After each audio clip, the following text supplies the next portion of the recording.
when someone says, "Who do you think you are?" or it's in their thought bubble and they don't actually say it, it means it's not a compliment. It means you've kind of overstepped your bounds in how you're carrying yourself.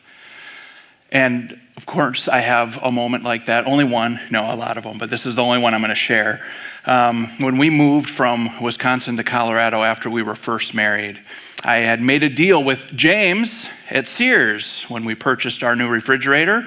We purchased it in Colorado, set up the contract, and then when I moved to Colorado, they were gonna, from Wisconsin to Colorado, they were gonna deliver it with their local delivery service. And free delivery, that appealed to me, that was $500. So when I get the refrigerator in Colorado, I look at the invoice, and now I owe them $500 for delivery. Oh no. So I don't know what it was, whether I'm, new husband and I'm the man, so I got to stand up for our rights, or if it was the financial piece and we didn't make a lot of money and I didn't want to pay it. Whatever it was, I didn't use any naughty words, but I was very abrasive with the salesperson. James told me that I'd get, well, that's not our policy. Yeah, but he said, either way, I lost. And then when I got home, my parents were there helping us move, so they were visiting. And I couldn't get over this. I'm just on and on and on about how unfair it is, and I have rights, and me. And my dad, who is also, my dad is a very, he likes to get what's right, what's coming to him. He always stands up for himself. He's very confident. So even he took me aside and said, "Hey, it's not that big a deal. Calm down." So then I realized, okay, I had gone too far. So who do you think you are? Well, there's two different ways you can handle stress and big issues in your life, and that's one of them. If you think too highly of yourself and you're arrogant, you kind of put God off to the side because you think you've got this. But then on the other end, you can think too lowly of yourself and be panicked and worried and freaked out and feel like you can't handle it. And then that takes me to like third or fourth grade when I had to do a piano recital. I can't do this. How come I have to do this? It's not fair. My brothers didn't have to do it. Why do I have to? So I couldn't deal. I was just freaking out about having to play piano in front of other people. And by the way, I don't play anymore because I never did get over that. Either way, when you're facing life and you're looking at the issues that are ahead of you, who you think you are affects your relationship to God, and that's fill-in number one. Who you think you are falls short of who God has made you to be. For the last 7 weeks, until the very end of last week's sermon, we have been focusing on Jacob as an example of how not to act. But God made an incredible change in him. And God changed him from being a deceiver who was arrogant and someone who thought too lowly of himself and was trying to, with all his anxiety, plan how he was going to face his brother Esau. He went from the deceiver to the embracer of God, and we get to watch all those changes in his life. And those same changes that God put into Jacob, he can also put into us. So let's take a look at what happened when Jacob met Esau. Jacob looked up and there was Esau coming with his 400 men. And as we talked about last week, they were like soldiers. It was like his troops, his men. So he divided the children among Leah, Rachel, and the 2 maidservants. He put the maidservants and their children in front, Leah and her children next, and Rachel and Joseph in the rear. He himself went on ahead and bowed down to the ground 7 times as he approached his brother. Whenever we deal something that's extremely stressful in our lives, we always imagine worst case scenario. And we think of all the horrible outcomes that could possibly happen, and very rarely when we're laying awake at night thinking about it, do we think of a happy ending. It's always worst case scenario. But in this case, I'm gonna give it to Jacob. This was life or death. He really thought that his brother would keep the vow that he made 20 years earlier. As soon as dad is gone, I will kill you. So that's pretty extreme. That's pretty scary. So I understand why Jacob was stressed and panicked when he approached this. But now we're not talking about Jacob, deceiver.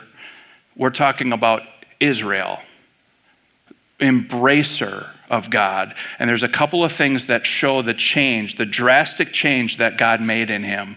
At the very end of the section, it says, he himself went on ahead. So he set up his family in groups behind them, one to protect the other, but he himself went to the front of the lines, so to speak. The old Jacob, the deceiver, would have hid.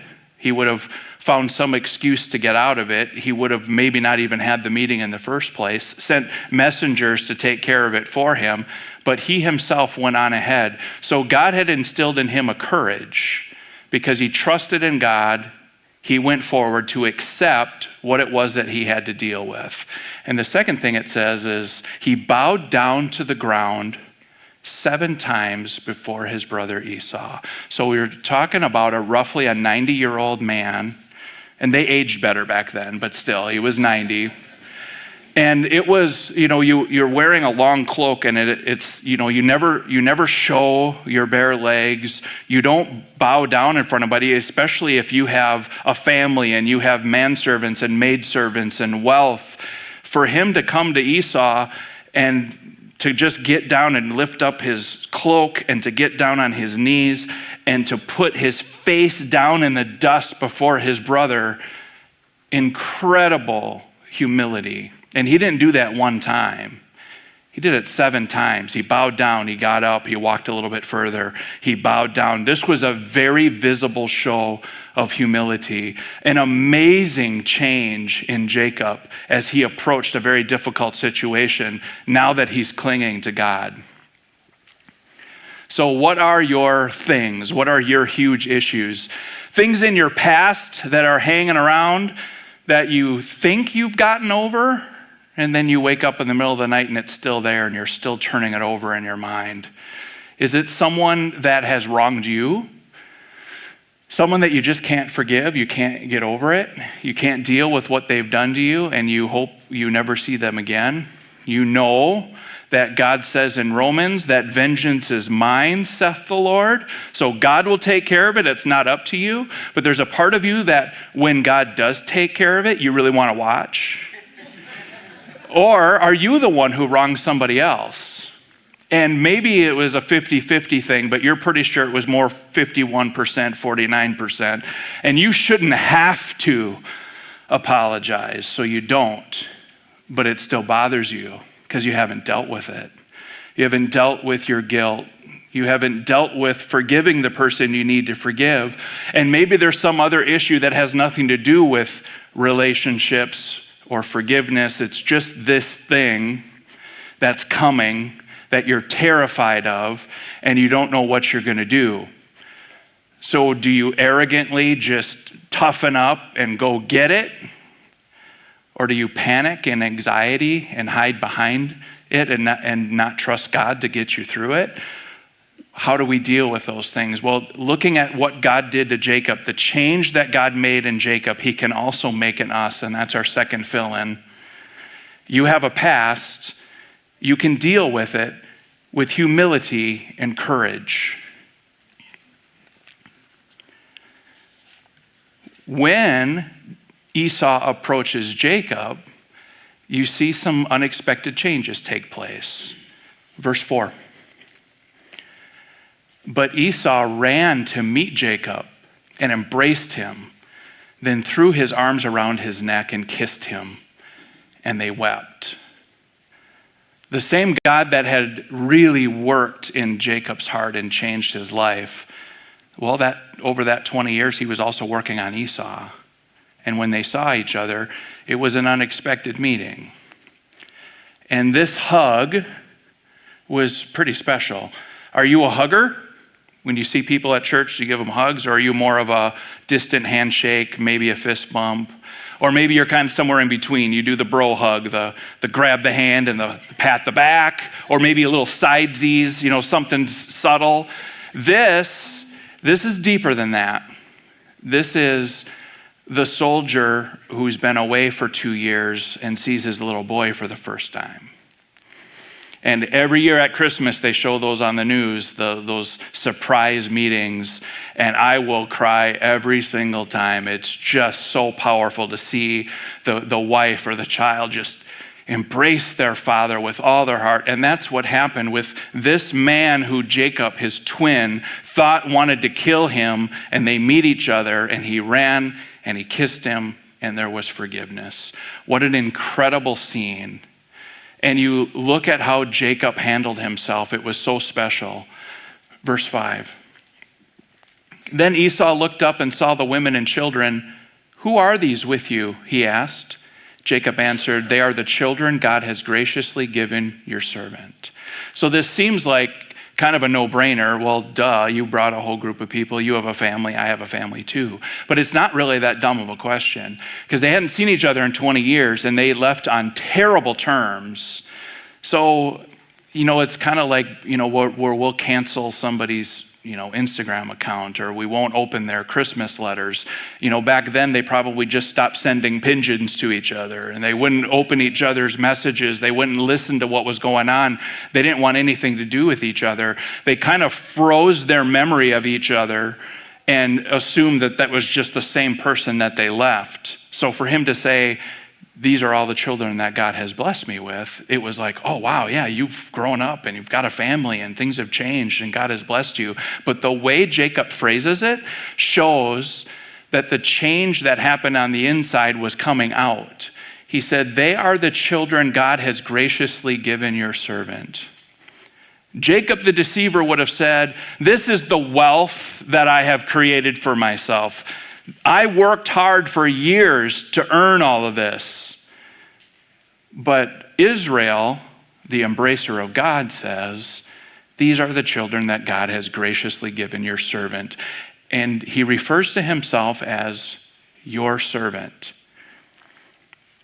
When Jacob stole from Esau, he didn't just take the family wealth, he also took the family name. He was the heir who was going to take over the family name and take over the family heritage, and he stole that from Esau. So it wasn't just wealth, it was also respect. So for him to bow down to him and to refer to himself as your servant is a big deal. Because internally, Jacob knew what he had done. And not only was he facing something that he was afraid of, but he was also facing the own reality of what he had done. He knew what he had done wrong and he embraced it. He owned it, and he knew that God had forgiven him. So he moves on and he shows Esau, I am sorry for what I did, and I'm going to show you that by my actions. The next fill in. When God changes you on the inside, it shows on the outside.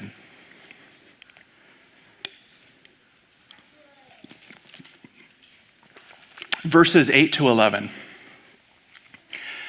Esau asked, "What do you mean by all these droves I met to find favor in your eyes, my lord?" And again, using that respectful term, calling Esau my lord. But Esau said, "I already have plenty, my brother. Keep what you have for yourself." "No, please," said Jacob, "if I have found favor in your eyes, accept this gift from me. For to see your face is like seeing the face of God, now that you have received me favorably. Please accept the present that was brought to you, for God has been gracious to me, and I have all I need." And because Jacob insisted, Esau accepted it. So Esau's like, "Why are you giving me all this stuff? I have plenty of stuff on my own." But again, it shows that outward change that Jacob had internally and now was showing him, I want to give you something. I want to give back something from what I took from you. And the wealth that he deceived to get, he doesn't care about anymore. He just wants to give it to Esau. He wants to give him his respect. He wants to give him his honor. He wants to give him that wealth and show him that he's truly sorry. And the phrase that he uses that's really touching, to see your face is like seeing the face of God now that you have received me favorably. When you mess up big, and you finally fix that relationship and you have forgiveness, that's a pretty special thing. It's a life-changing thing that happens, and it fixes you on the inside too.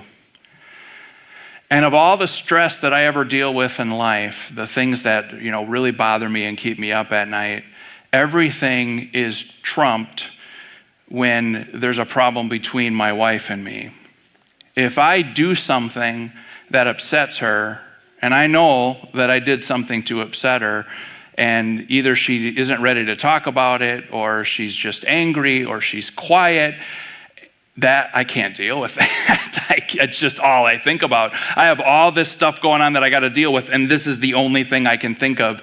And so I'll, do more things around the house, maybe make sure my socks aren't laying in the corner where it annoys her, and make sure I clean up my dishes and do those things. All stuff I should have done anyway.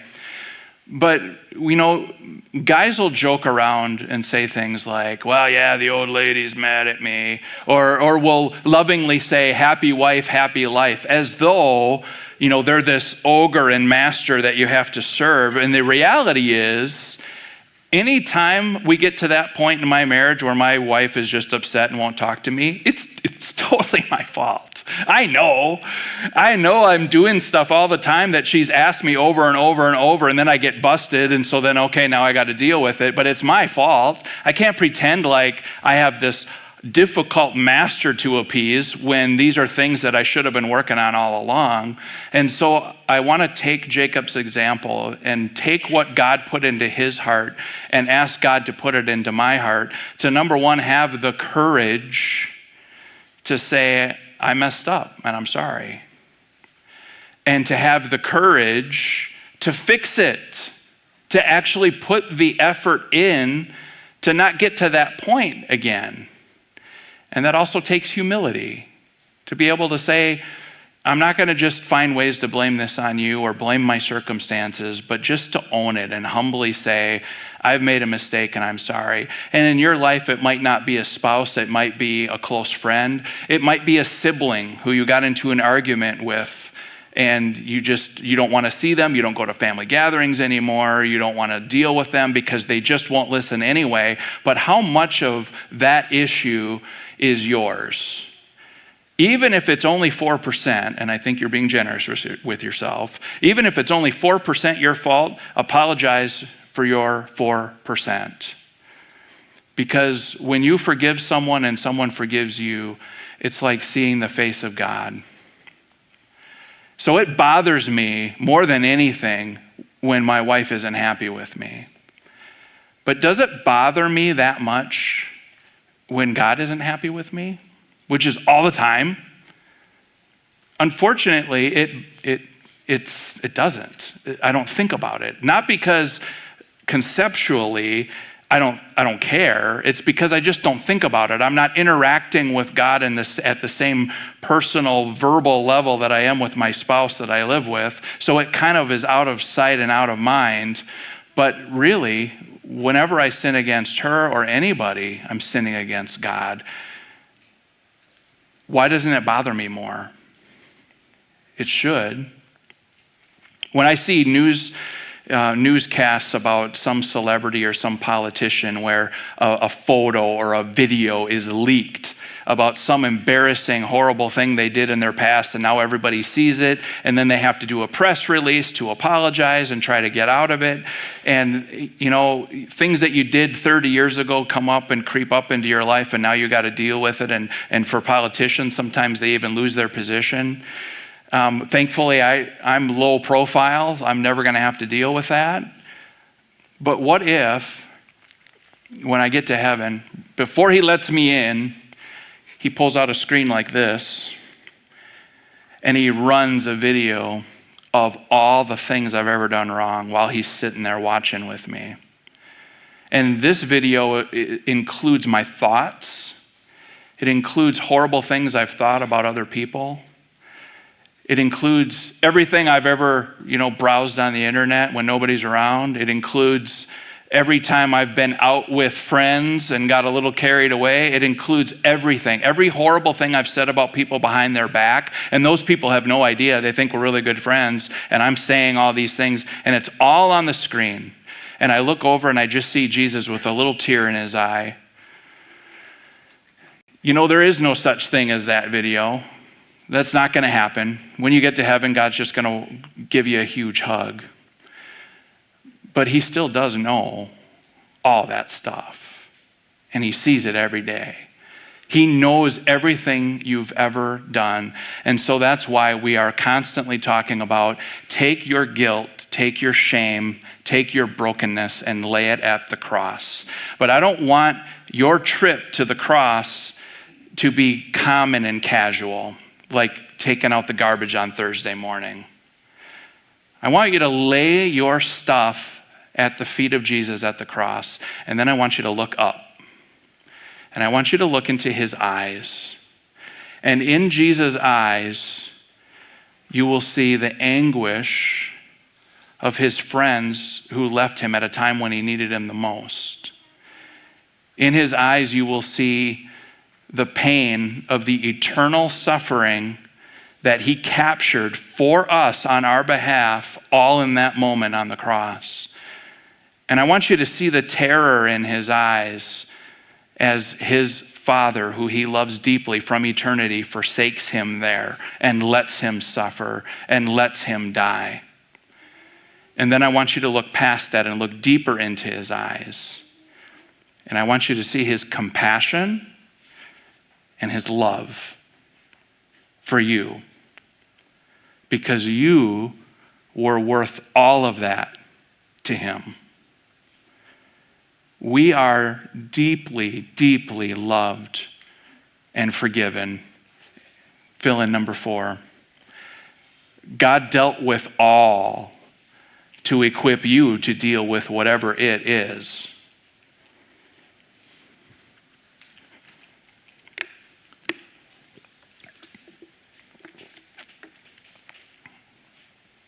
Verses 18 to 20. After Jacob came from Paddan Aram, he arrived safely at the city of Shechem in Canaan and camped within sight of the city. For 100 pieces of silver, he bought from the sons of Hamor, the father of Shechem, the plot of ground where he pitched his tent. There, he set up an altar and called it El Elohe Israel. At the end of this story, this part of the story, we've walked through the timeline of Jacob's life. We've seen the one who deceived to get what he wanted, the one who was deceived himself and lived a life of misery with Laban. We see the one who anxiously put together a plan to try to deal with Esau, and then we see him wrestle with God all night long and finally put everything else aside and embrace Jesus with all his heart. And then you see the change that took place in his life and how he treats others, his humility and his courage. And at the end of this story, everybody leaves. He sends his family ahead. He sends Esau home, and he's going to follow them. And he stops. And he takes the time to build an altar and honor God and just praise him.